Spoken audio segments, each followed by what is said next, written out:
আসসালামু আলাইকুম গাইস, সকাল সকালই আমি রেডি হয়ে বাইরে পড়ছি। আর এখন আমি আসছিল কলকাতার দুর্গানগরে। আর কলকাতায় এটাই আমার লাস্ট ডে।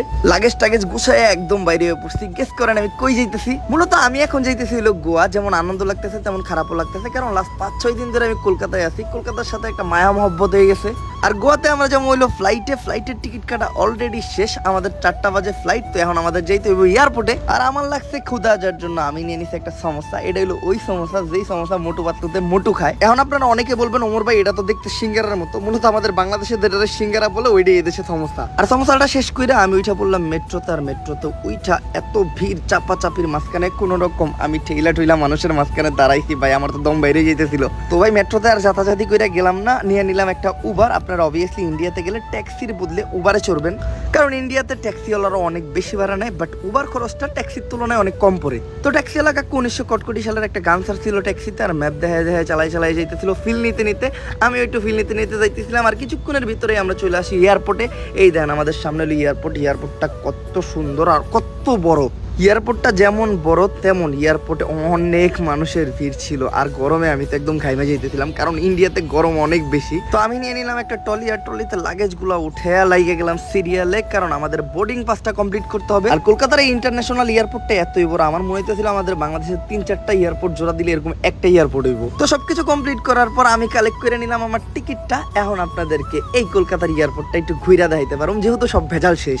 এয়ারপোর্টটা যেমন পরিষ্কার পরিচ্ছন্ন, এয়ারপোর্টের প্রত্যেকটা স্টাফ বিহেভিয়ার অনেক ভালো, আমাদের সাথে খুব ভালো ব্যবহার করছে তারা। আর এয়ারপোর্টের চারিপাশটা একদম চকচক করতেছিল। মনে করেন এয়ারপোর্টের টাইসে আপনি আপনার চেহারা দেখতে পারবেন। আর এয়ারপোর্টের ভিতরে অনেক সুন্দর সুন্দর দোকান ছিল, লাইক বুক স্টোর, দেন ওয়ালেট স্টোর, তারপরে ওয়াইন শপ। ওয়াইন তো ইন্ডিয়াতে একদম কমন, মনে করেন পানির দামে ইন্ডিয়াতে মদ বিক্রি হয়, বাট এয়ারপোর্টে খাবারের দাম এত বেশি। লাইক একটা ছোট বার্গারের দাম হইলো 400 থেকে 500 টাকা। এয়ারপোর্টের ভিতর থেকে খাবার কিনা খামু এত টাকা আমার নাই, যার জন্য আমি এদিকে এসে আজাইরে সময় পার করতেছিলাম। আমার কিছুই ভালো লাগতেছিল না, টাইম হইতেছিল না। তো আমি চিন্তা করলাম আমি একটু আকাম করি। মূলত এগুলোর কি বলে আমি জানি না। এগুলাতে দাঁড়াইলে এক পাশ থেকে আর এক পাশে ইজিলি যাওয়া যায়। জাস্ট আপনি দাঁড়াবেন, এগুলা একাই আপনার টাইনে নিয়ে যাইবো। আর এই কলকাতার এয়ারপোর্টটা এতই বড়, এক পাশ থেকে আর এক পাশে যাইতে অনেক সময় লেগে যায়, যার জন্য এটা দিছে। আর ওয়াশরুম খুঁজতে আমি চলে যাইলো স্মোকিং এরিয়া। তার স্মোকিং এরিয়াটা এত সুন্দর। আর পাশে কিন্তু একটা দোকানও ছিল ছোট্ট, যে জায়গায় মহিলা দোকানদার ছিল।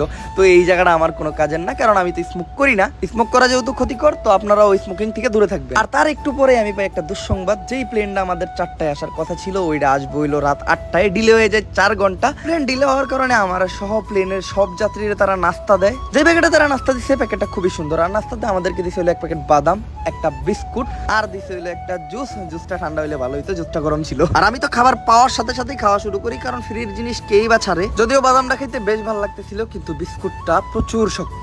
আর 8:30 বাজে আমাদের প্লেন চলে আসে। আর এক করে সবাই প্লেনে উঠে। মূলত আমি ধাক্কি একদমই পছন্দ করি না, যার জন্য আমি সবার লাস্টে ছিলাম। কোনো সিরিয়াল কোনো ঝামেলা ছাড়া ঢুইকা যাই। আর এই দেখেন আমাদের সামনে থাইল্যান্ডের কিছু পোলাপান ছিল, যারা কি ভাষায় কথা কইতেছিল আমি কিছুই বুঝতেছিলাম না।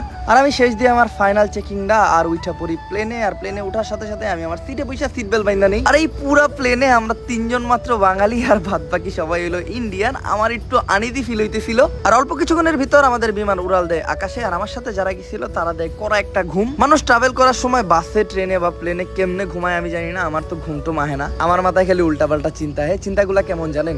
মানে এই যে আমি প্লেন দিয়ে উঠতাছি, এখন যদি প্লেনটা ক্র্যাশ করে তাহলে কি হইব? আমরা কি বেঁকেই মরে যাবো? এগুলাই ভাবি আমি সব সময়। আর আলহামদুলিল্লাহ আমরা সেফলি চলে আসছিল গোয়াতে। এখন আমাদের ফ্লাইটটা ল্যান্ড করলো গোয়াতে। একে সবাই নামতেছে।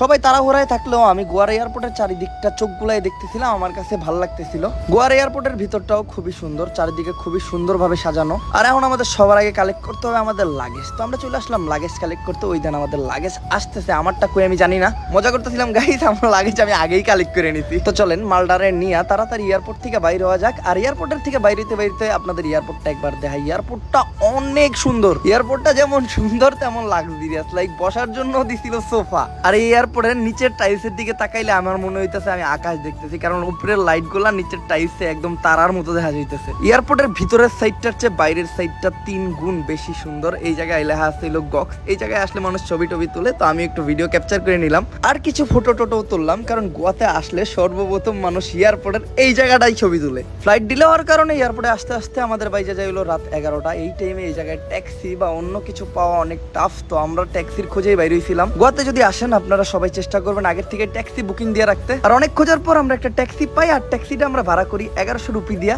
এই ট্যাক্সিতে করে আমরা যেমন হইলো গোয়া এয়ারপোর্ট থেকে রাশিয়ান বিচে। গোয়াতে আসছি 2 দিন একটু রিল্যাক্স করুম, আর রিল্যাক্স করার জন্য রাশিয়ান বিচটাই নাকি বেস্ট। আর অনেক রাত যেহেতু হয়ে গেছে, আজকের ব্লগটা আমি এই জায়গায় এন্ড করুম। নেক্সট গোয়ার ব্লগ পাইতে অবশ্যই পেজটা ফলো করে রাখেন। টাটা।